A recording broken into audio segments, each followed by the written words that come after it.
Welcome, my friends, to day 2 in Las Vegas, Nevada. A lot of very interested comments from people in the audience about yesterday's bonus show, including the hijinks on my flight and a bunch of other things. But alas, there will be more on forthcoming bonus shows.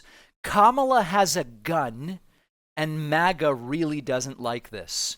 So they started with she's obviously lying. Now we're going to look at an interview here. Kamala Harris is asked about her gun ownership. Kamala Harris addresses this issue of gun ownership that she has talked about before. This is on the now much discussed 60 Minutes interview. She agreed to be interviewed by 60 Minutes. Donald Trump agreed to be interviewed by 60 Minutes. Donald Trump backed out, and it's a complete and total mess. Why is it that they are so furious about Kamala Harris having a gun? The same reason that they're really insecure about the fact that Tim Walz is a guy who knows about guns and knows about farming and knows about fixing the clutch on his truck, because they want to be the monopolizers of this kind of de facto view on masculinity and gun ownership and stick-to-itiveness and pull yourself up by your bootstraps, even if it's an impossibility of the physical world to do so. They want a monopoly on that. And so what they've resorted to is just saying everything Kamala says is a lie. She says she works at McDonald's. I don't have any videos of her running the fry-olator. She says she has a gun. I just don't want to believe that. So here is Kamala Harris asked, do you have a gun? What kind of gun? Have you ever fired it? A hard left turn here, but you recently surprised people when you said that you are a gun owner. And then if someone came into your house... That was not the first time I've get talked shot. about it. That's not the first time I've talked about it. So what kind of gun do you own, and when and why did you get it? I have a Glock, and I've had it for quite some time. And I mean, look, Bill, my background is in law enforcement. And so there you go. Have you ever fired it? Yes. Of course I have. At a shooting range. Yes, of course I have. All right. So I don't know how many people realize this, but there are many liberal gun owners in the United States. And I've talked in detail about the view of so many of my friends, and I try to keep myself out of it. I don't think it's really useful in this context to talk about what guns I do or don't own or anything like that. But let me speak generically. Many of my liberal friends in blue states and in red states and in the United States, regardless of where they are, there is a growing view that they would love everything to be different about guns. I wish we didn't have, 400 million guns floating around. I wish they weren't so easy to get. I wish permitless carry wasn't a thing. I wish you were required to carry liability insurance. I wish you had to be relicensed. I wish you had to, all of these things. But given that there are 400 million guns and they are so easy to get, I don't think I want the right-wingers to be the only people with the guns. I don't think I want a situation that is extraordinarily unlikely to come forward, but if it were to happen, I don't want to have an entire political group that lacks a tool that the rest of them have. Now, the conflict for a lot of liberal gun owners that I talk to, and it makes sense to me intuitively, is on the one hand, you might be aware of the data about defensive gun uses versus accidental shooting and all of these different things that point to this is not really that great of an idea. And yet, this feeling that we don't want only the right-wing nuts having the guns in certain scenarios has inspired many liberals I know to become liberal gun owners. And Kamala Harris is apparently one of those, and MAGA really doesn't like it. Now, a couple of interesting things. Kamala Harris was asked how would she pay for her economic plan and how would she get it through Congress. The press have been wanting to ask this. MAGA has been wanting her to be asked this. Here's what she had to say. The question was, how are you going to pay for it? Well, one of the things is I'm going to make sure that the richest among us who can afford it pay their fair share in taxes. It is not right that teachers and nurses and firefighters are paying a higher tax rate than billionaires and the biggest corporations. And I plan on making that fair. But we're dealing with the real world here. But the real world includes... How are you going to get this through Congress?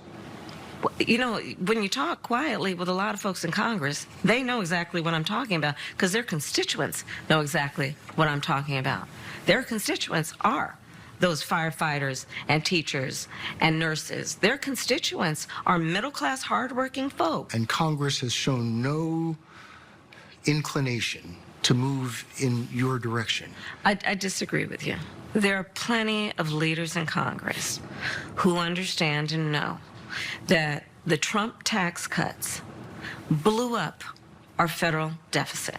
None of us, and certainly I cannot afford to be myopic in terms of how I think about strengthening America's economy.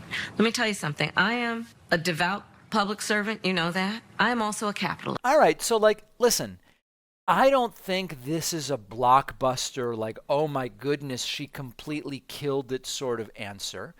But it is the truth in the sense that whenever you're talking about getting legislation through and so on and so forth, you always have a balance between here's my campaign and here's what I would like to do. All right. Ideally, candidates promise things that they genuinely want to do. Remember that Donald Trump often promised things he has no interest in. So we start with, here's my campaign wish list. I really want to do these things. Great. We next get to how are you going to pay for them and how do you build the consensus that's required. How do you want to pay for them is our first branch, which is a fair question. It's a beautiful question, should be answered. And also, we never really ask that question when it comes to how are we going to pay for all these missiles we keep buying as part of the military-industrial complex? How are we going to pay for this war? The question of how are you going to pay for it is disproportionately asked of Democrats, and it's disproportionately asked in bad faith. But it's still a fine question. The answers generically are, I will pay for it by raising net revenue or cutting expenditures somewhere. It's that simple. And then the devil in the details is what do you cut? Who do you increase taxes on? How do you do it?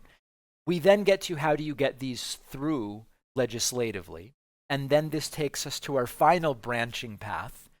There are certain things a president can do by executive order, and there are certain things a president needs the House and Senate to do.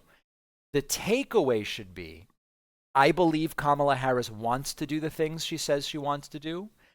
I don't believe that even with a majority in the House and Senate, she gets to do everything that's on her economic plan. And very importantly, number 3, if we want her to have a shot at doing any of these things, any of them that don't require, that require congressional approval, we need to focus on down ballot. And I know we're now 27 days, 26, 28 days from the election.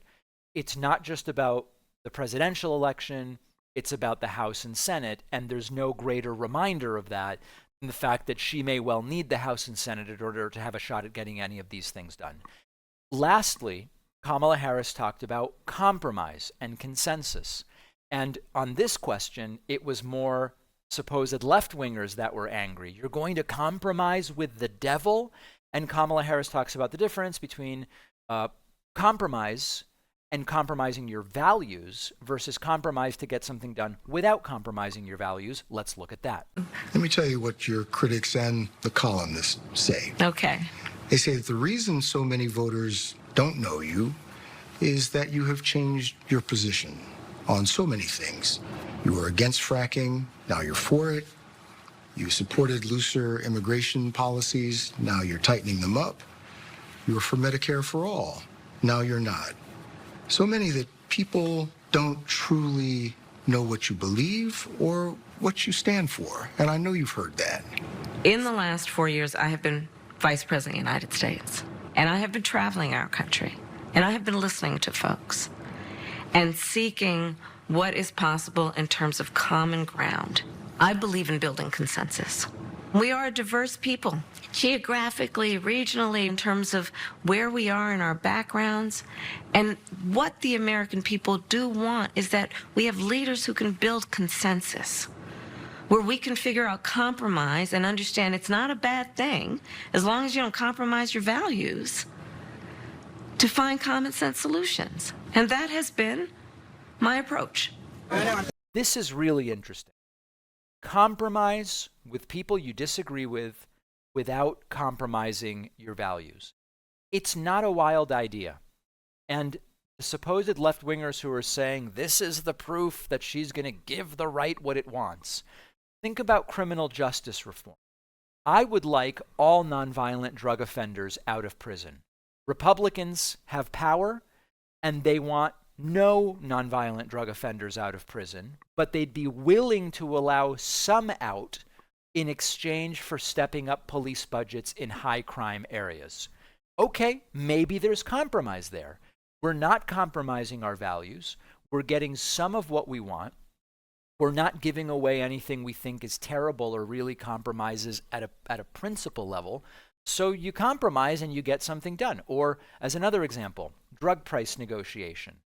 Progressives and some Republicans think drug prices are too high. Okay, the reasons why may vary, the solutions may vary.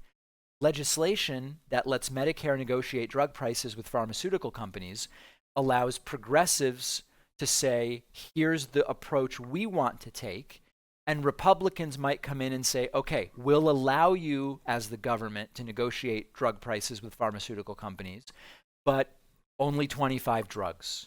And we want to maintain market dynamics elsewhere. We're not sacrificing our values in the sense that the market system we already have. We're taking the system we have and saying, let's improve upon part of it.